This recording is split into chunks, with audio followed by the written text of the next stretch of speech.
એ પ્રમાણે પ્રયાસપૂર્વક નિરંતર મનમાં સ્મરણ કરવું કે મારો કૃષ્ણ જ મારું સર્વસ્વ છે. પ્રભુ સર્વ સમર્થો હિ તતો નિશ્ચિતતા વ્રજેત. ઓલું આ થયું છે ને, તો આ સારું નથી થતું. ઓલા જાઉં છું તો એક જણ મને મળ્યું હતું. એ શું કહે, ગામમાં મેમનગરમાં એક છે ને રાંઝણ મંત્રે, પછી કમર દુખતી હતી તો એ મંત્ર દીધી, હું તમને મારી ગાડીમાં લઈ જાઉં. એ અહીંયા મંત્રે ને ઈલાબેન, તમે બહાર નીકળો એટલે મટી જાય. કાલે રવિવાર છે એટલે આજે હું તમને લઈ જઈશ ને મૂકી જઈશ. વૈષ્ણવ એને ઘરે ઠાકોરજી બિરાજે. મેં કીધું એમ? મેં તો અમને એક મંત્ર આપી દીધો છે મારા વલ્લભે, શ્રી કૃષ્ણ શરણમ મમ, શ્રી કૃષ્ણ શરણમ મમ, શ્રી કૃષ્ણ શરણમ મમ. મેં કીધું અમારા આ મંત્ર છે ને, તો મને કે મટતું કેમ નથી? મેં શું કામ માટે?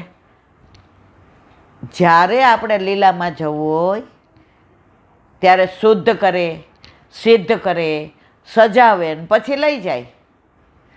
તો હવે અમને 68 તો થયા, અમારે તો 100 વર્ષ જીવું જ. સેવા સ્મરણ સત્સંગ થાય ત્યાં સુધી, ભાવ રહે ત્યાં સુધી જીવવું છે, ભાર થાય ત્યારે નથી જીવવું. તો હવે અત્યારથી અમારા ઠાકોરજી કે આના બધુંય શુદ્ધિ કરવા માંડું. મેં જ્યારે ઠાકોરજીને એમ થશે શુદ્ધિ થઈ ગઈ ત્યારે બધું મટાડશે. તમને ન પહોંચાય. અમે તમારું સારું ઈચ્છતા હતા અને ત્યાં કંઈ પૈસો લેતા નથી. ઇલાબેન, પૈસો લે ને તો મંત્ર ફલિત ન થાય. ખાલી તમારે ગાયને કૂતર. બેન મેં કીધું આ બધું ક્યારે કહેવાનું હોય? જ્યારે હું આવું તો ને. અને આજ પછી મને આવી કાંઈ મંત્ર ફંત્રની વાત ન કરવી. હા ભાઈ હા, તમે તો સત્સંગ કરો એટલે નો જ. અલા ભાઈ, આમાં સત્સંગ ક્યાં આવ્યો વચમાં? સવારે ખબર છે ને, આમનું મોઢું બગડી ગયું. કોઈ આવું કે એટલે આપણું મોઢું. પણ હું કોઈનું અપમાન ન કરું. હું કહું ના, મારે આવું નથી. દુખે છે તો લ્યો, ભલે દુખે. મેં તો સારું, ભલે દુખે. બીજા જો હજી તો હું આ બોલું છું ત્યાં આવ્યું, બીજા માર્ગનો આશ્રય ન કરવો એમ આપ શ્રીએ 11માં. હવે આમાં મેં તો કાંઈ જોયું નહોતું. આ હે હરિરાયજીની આ તો વિચક્ષણતા છે. તમારે કાંઈ વ્યથા હોય, મન વ્યગ્ર હોય, મનમાં કાંઈ પ્રશ્ન હોય, શિક્ષાપત્ર તમે ઓચિંતાનું ખોલો ને જે પાનું આવે ને ત્યાં તમારા પ્રશ્નનો જવાબ મળે અને મળે. એમાં કોઈ શંકાને સ્થાન નથી. આપણને બેયને સાક્ષાત અનુભવ છે. ક્યારે કયો? હા, અમારે સરયુમાં ફ્લેટ લેવાનો હતો. હવે અમારી પાસે આ તો બહુ હતા નહીં, લોન ને બધું. હવે 350 વારનો ફ્લેટ, બધું મલબારી શાકનું ફર્નિચર, ખાલી કપડાં લઈને જવાનું, બધું એમાં. ટીવી ને, ફ્રીજ ને, માઇક્રોવેવ ને, તમે જુઓ તો બોસ ને, મિક્સર ને, બરણીઓ ને, કાંઈ આપણે કરવાનું જ નહીં. હવે મેં કીધું સારું, આ કેમ વેચી નાખે છે કેમ ખબર પડે? પછી એક જે ને મારે બધા ઘર જેવું ફોન કર્યો. મેં કીધું જે આવું છે. તાવ હતો તો ગાડી લઈને આવ્યા, જાતે ડ્રાઈવ કરીને, ડ્રાઈવર નહીં. કેટલા 6:30 7 થયા હતા ને. પગ મૂકીને કહેલા બેન બાનું આપી દે. હવે મેં કીધું શું કરું? મૂળ પૈસાનો અમારે પ્રોબ્લેમ હતો કે અમે આ જૂનું વેચીએ 7.5 આવે અને આની કિંમત અમને ખબર હતી. હવે લોન બોન લઈએ તો અમારો મેળ. અમારી વ્યથા સમજી ગયા જે વલ્લભકુંડમાં આજે સામર્થ્ય છે. અમને બેયને ગાડીમાં બેસાડીને ઘરે લઈ ગયા. શિક્ષાપત્ર આપીને કે ખોલો પાનું. જો તમને કીધું કે લઈ લ્યો, એ જવાબ આવે તો બાનું દઈ આવો. કારણ કે અમને ઓલાએ કીધું હતું કે આજે બાનું આવે તો તમારો, નહીં તો કાલે તો બીજાને દેવાનું જ છે. બાનું ખોલ્યું તો અંદર આવ્યું હતું. जो कार्य करने जा रहे हो उसमें संशय मत करो, त्वरित निर्णय લઈ લ્યો. જે કીલાબેન ત્યાં માની ગયા હોત તો, પણ આપણે હજી જીવ છીએ ને, તો કહેવાનો આશય એ જ. પછી અમે તરત ત્યાંથી ને બાનું દઈ આવ્યા. અને વલ્લભની કેવી કૃપા! ઓલો બિલ્ડર હતો. અમે કીધું ભાઈ અત્યારે તો અમારી પાસે 7,000 છે. હવે રવિવાર હતો એટલે બેંકે નહીં, ત્યારે ક્યાં એટીએમ હતા? 25 વર્ષ થયા નહીં એ વાતને. 7,000માં મેં કીધું મકાન વેચાય ત્યારે આપીએ હાથ, અને લોન આવે અને બાકી હપ્તા. મને કે આ 7,000માં કાલ રહેવા આવી જાઓ. ચાવી આપી દીધી અમને. વલ્લભકુળના ચરણ ધર્યા ને એનો પ્રતાપ. 6 મહિને અમારો બધો મેળ પડ્યો, પણ અમે તો રહેવા ધનતેરસે વયા ગયા હતા. કારણ ઠાકોરજી શ્રાવણ મહિનાની અષાઢ મહિનાની છઠે આવ્યા. અમારું ઘર જોયું હોય યશકુંજમાં તો ઘોંકડા જેવું, જોવું ગમે નહીં. પ્રભુએ મેલ કરી દીધો, મેલ. 2 મહિનામાં તો આપણે ત્યાં પ્રભુએ એની વ્યવસ્થા કરી. તો હજી તો હું અન્યાશ્રયની વાત કરું છું. બીજા માર્ગનો આશ્રય ન કરવો એમ આપશ્રીએ 11ના શ્લોકમાં કહ્યું છે. તેથી એમ સિદ્ધ થાય છે કે કલિકાલ મહાદોષયુગ છે. એમાં આવા મંત્ર ને તંત્ર ને આ જ બધું હોય. ઘણા મને ફોન કરે, ઈલાબેન મારા સાસુ કહે છે કે તને બહુ તાવ આવે, ઉતરતો નથી, તો દોરો હું લઈ આવું એ બાંધી લે. મેં કીધું આખી દુનિયાનો બાપ આપણા ઘરે બેઠો, આ દોરો તારું શું કરવાનો હે? પણ હજી ગામડામાં ને અમુક જગ્યાએ આ બધું ચાલે છે. તો કળીકાળ મહાદોષયુગ છે એમ એના દોષ સર્વને લાગે છે, એટલે આપણને નહીં લાગે. હવે કાલે કરીએ. હા,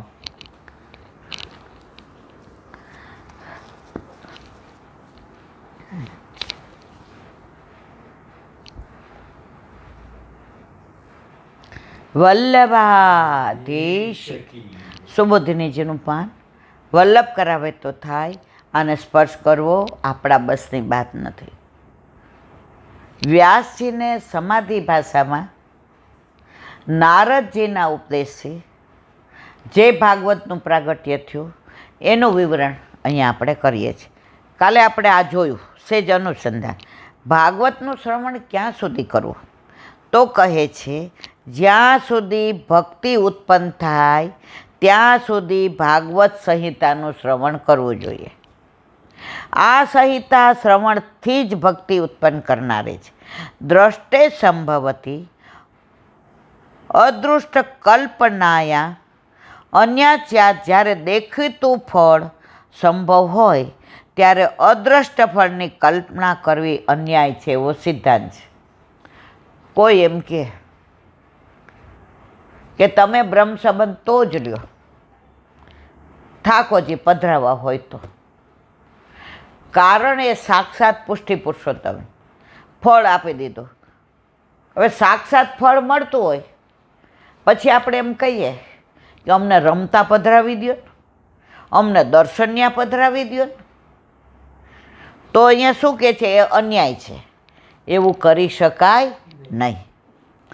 આ સંહિતાના દેખીતા ફળની પ્રાપ્તિમાં ઉપયોગ છે.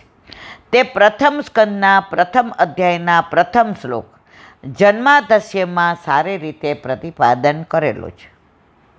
જેમ વેદમાં યજ્ઞ સંબંધી પદોથી જ યોગ જ ધર્મથી યોગથી થયેલ સમાધિ વગેરેથી અનુભવવામાં આવે છે, તેવી રીતે વ્યાસજીએ પણ સમાધિ લગાવી 3 બાબતોનો અનુભવ કર્યો. ભાગવતમાં 3 ભાષા.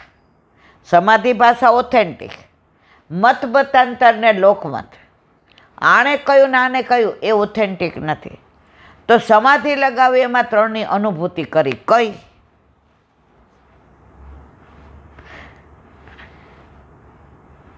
પુરુષ માયાથી બંધ અને જીવ ભક્તિ વડે માયાથી મુક્ત થાય. આપણે બધા માયાથી બંધાયેલા છે, પણ એ બધી છૂટે કેવી રીતે? ભક્તિ વડે. આજે આપણો જ દાખલો લ્યો.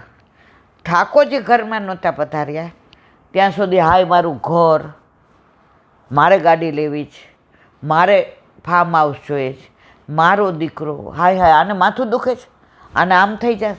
હવે પ્રભુ ઘરમાં પધાર્યા, ફળ મળી ગયું. હવે ભક્તિ ધીમે ધીમે ક્રમે ક્રમે આગળ વધી. હવે સમજી ગયા કે આજે આ આપણું છે, કાલે લીલામાં જશું તો આપણું નહીં હોય. પણ આપણું કોણ? આપણા ઘરે આપણા માથે બિરાજતા આપણા ઠાકોરજી, આપણા જે આપણો હાથ પકડીને લઈ જશે. હવે આપણે જવાનું છે ને આકાશને એમ કહું, હાલ ભાઈ હવે મારે જવાનો ટાઈમ થયો, મૂકી જા લીલામાં, આવે કોઈ? પણ ઠાકોરજીને તો કેવું નહીં પડે, માં હાલો હવે આપણે ભૂતલ પર નથી રહેવાનું. ભૂતલ પર તમારો સમય પૂરો થયો, હવે મારી ભેગા હાલો. અત્યાર સુધી હું તમારી ભેગો રહેતો હતો માં, હવે તમે મારી ભેગા હાલો. આવ્યું કાંઈ ભેગું? તો અહીંયા કહે છે માયા ક્યાં સુધી રહે? ભક્તિ ન હોય ત્યાં સુધી. હવે અત્યારે તમને ને મને એટલી છે, નથી એવું નથી, પણ એટલી આસક્તિ નથી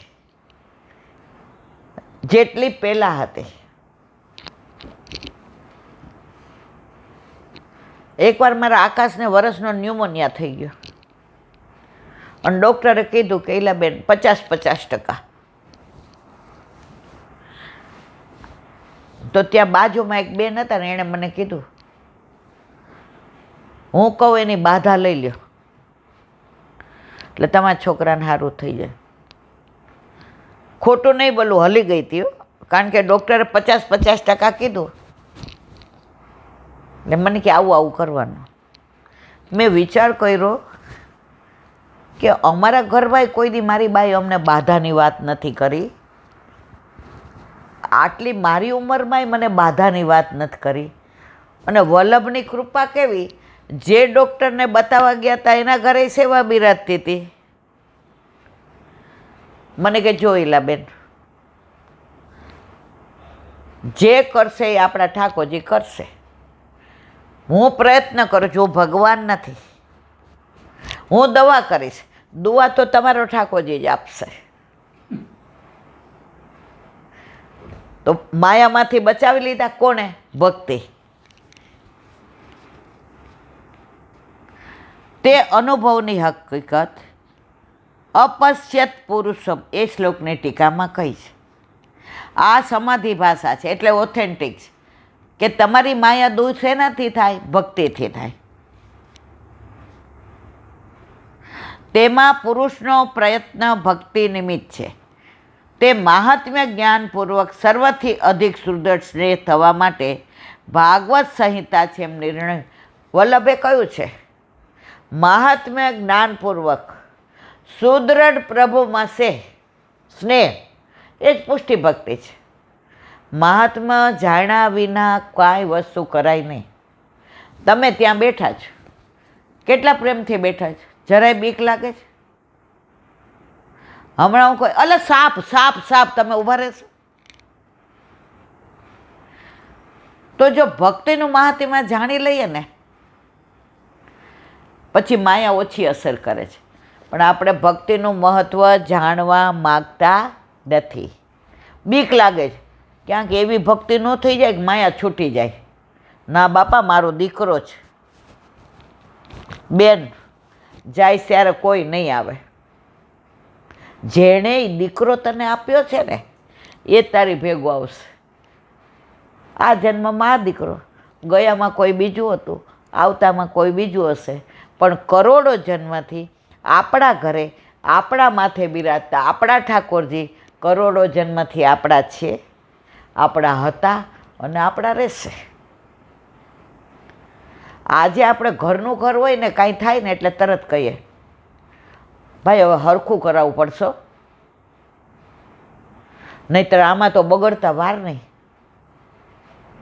શું કામ? ઘરનું ઘર.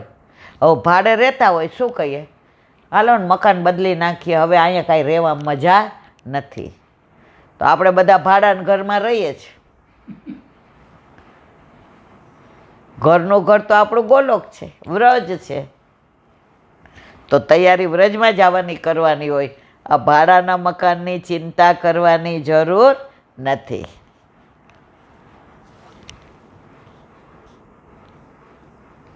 કૃષ્ણે પદ મૂકી બતાવ્યું છે.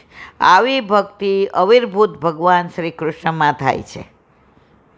પરમ પુરુષે પદ મૂકી બતાવ્યું છે કે જે ભગવાનમાં બધા પ્રમાણોનો સમન્વય છે, અથવા જે ભગવાન કાલ કર્મ સ્વભાવ બધાના નિયામક છે. કાલ કર્મ અને સ્વભાવ બધાના નિયામક આપણા ઘરે આપણા માથે બિરાજતા આપણા ઠાકોરજી છે, પછી બધે દોડાદોડી કરવાની જરૂર નથી. એ ભગવાનમાં સ્વતંત્ર પુરુષની અર્થાત બીજા દેવો અથવા સાધનોમાં નિષ્ઠા ન રાખનાર પુરુષની ભક્તિ ઉત્પન્ન થાય. અન્યાશ્રયનું જ બધે સમજાયું છે. વલ્લભને સૌથી કહેવું હોય તો અન્યાશ્રય બાધક છે. તે સ્વતંત્ર ભક્તિ કહેવાય છે. રજોગુણ, તમોગુણ અને સત્વગુણના કર્મરૂપ શોક, મોહ અને ભયને ભક્તિ મટાડે છે. ગુણનું તમામ કાર્ય નિવૃત્ત થાય તે પછી ગુણોથી અનર્થ શે રીતે થાય, અર્થાત અનર્થની પણ નિવૃત્તિ થાય છે. પ્રકાશમાં શ્રી પુરુષોત્તમજી કહે છે કે મૂળ શ્લોકમાં કૃષ્ણ અને પરમ પુરુષ એ બે પદો મૂકી બતાવ્યું છે કે કૃષ્ણને પરમ પુરુષ માનીને ભક્તિ કરે છે તે ઉત્તમ અધિકારી છે. જે કૃષ્ણ જ માની પ્રેમ કરે છે તે મધ્યમ અધિકારી અથવા પ્રથમ અધિકારી છે. આમ ભાગવતજીના શ્રવણનું ફળ કયું? હવે કાલથી આવશે શ્રીમદ ભાગવતજીનો પ્રચાર. બોલો વલ્લભાધીશ. શ્રીમદ ભાગવત અને મારા ગુરુદેવને દંડવત પ્રણામ કરું છું. ચંદ્ર સરોવર પે સુરદાસી કે मेरा दंडवत प्रणाम. सुरभि कुंड पे परमानंद दास जी के द्वार पे मेरा दंडवत प्रणाम. जमुनावता पे संकर्षण कुंड पे कुंभन दास जी के द्वार पे मेरा दंडवत प्रणाम. बिरसु कुंड पे कृष्णदास जी के द्वार पे मेरा दंडवत प्रणाम. कदम खंडी पे गोविंद स्वामी के द्वार पे मेरा दंडवत प्रणाम. अप्सरा कुंड पे चित्त स्वामी के द्वार पे मेरा दंडवत प्रणाम. मानसी गंगा पे नंददास जी के द्वार पे मेरा दंडवत प्रणाम. रुद्र कुंड पे छत्रपदास जी के द्वार पे मेरा दंडवत प्रणाम. व्रज विलास व्रजनी गोपिकाओने मारा दंडवत प्रणाम. हे वल्लभ, સવારથી અત્યાર સુધી સેવા, સ્મરણ, સત્સંગ જે પણ તે કરાવ્યું તે તારા ચરણારવિંદમાં સમર્પણ કરું છું. ભૂલ અપરાધ થઈ હોય તો ક્ષમા કરજો. બોલો વલ્લભાધીશ કી જય. દ્રઢયેન ચરણના કેરો ભરોસો. દ્રઢયેન ચરણના કેરો. શ્રી વલ્લભન ચંદ્ર છટાબીન સબ જુગ માય અંધેરો ભરોસો. દ્રઢયેન ચરણ કેરો. સદનો નહીં કલીને જાસોય નિવેરો. સુરપાકે દ્વિવિધ આદરો વિના મૂલ કો ચેરો ભરોસો. દ્રઢયેન ચરણ દ્રઢયેન ચરણ દ્રઢયેન ચરણ કેરો. શ્રી વલ્લભાધીશ કી જય. આજનો આ સત્સંગ મારા વલ્લભના ચરણારવિંદમાં સમર્પણ કરું છું. ભૂલ અપરાધ થઈ હોય તો ક્ષમા કરજો. આ મારા વલ્લભની વાણી અને ભૂલો એ મારી. બોલો વલ્લભાધીશ કી જય. બધાય વૈષ્ણવને જાજા કરીને જય શ્રી કૃષ્ણ.